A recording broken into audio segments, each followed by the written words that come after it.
अनचार्ज particle of an atom is, तो याद रखिएगा वो न्यूट्रॉन होता है जिसके ऊपर कोई चार्ज नहीं होता। और एटम की बात की जाती है, एटम के ऊपर कौन सा चार्ज होता है? There is no charge on an atom. Atom के ऊपर कोई चार्ज नहीं होता, नो चार्ज। अब फिर ये रीज़न है कि एटम के ऊपर कोई चार्ज नहीं है, क्यों? बिकॉज इसके अंदर number of electrons are equal to number of protons, वो प्रोटॉन्स के इक्वल होते हैं।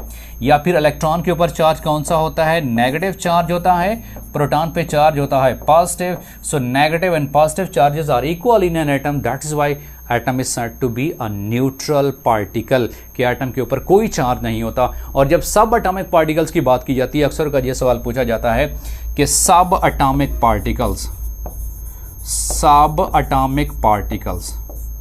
तो सब एटॉमिक पार्टिकल्स कितने हैं? वो 3 हैं सब एटॉमिक पार्टिकल्स, याद रखिएगा।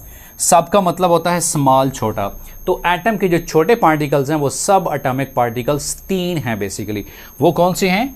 एक इलेक्ट्रॉन, दूसरा प्रोटॉन, तीसरा न्यूट्रॉन। इलेक्ट्रॉन पे चार्ज होता है नेगेटिव, प्रोटॉन पे चार्ज होता है पॉजिटिव, जबकि न्यूट्रॉन क्या है? न्यूट्रल होता है, नो चार्ज ऑन इट, जैसा कि पेपर में पूछा हुआ था कि इसके ऊपर कोई चार्ज नहीं होता। और फिर ये अक्सर का सवाल पूछा जाता है कि एटम आयन कब बनता है और एन आयन और केट आयन में क्या फ़र्क है?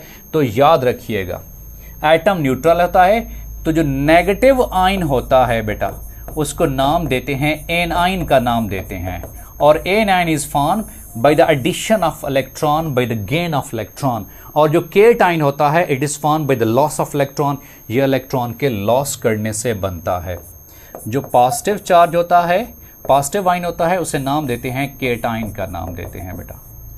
तो याद रखिएगा कि नेगेटिव आयन और पॉजिटिव आयन की वजह से ही आयनिक बॉन्ड बनता है। और अक्सर का कमीशन के इम्तिहान में ये भी सवाल पूछे जाते हैं कि ऐसा बॉन्ड जो कि ट्रांसफर ऑफ इलेक्ट्रॉन की वजह से बनता है, bond that is form by the transfer of electron from one atom to another atom and that is called as, उसको आयनिक बॉन्ड भी कहा जाता है। सो आयनिक बॉन्ड्स इलेक्ट्रॉन्स के ट्रांसफ़र की वजह से बनता है। तो ये भी पॉसिबल क्वेश्चंस बन सकते हैं regarding exam point of view.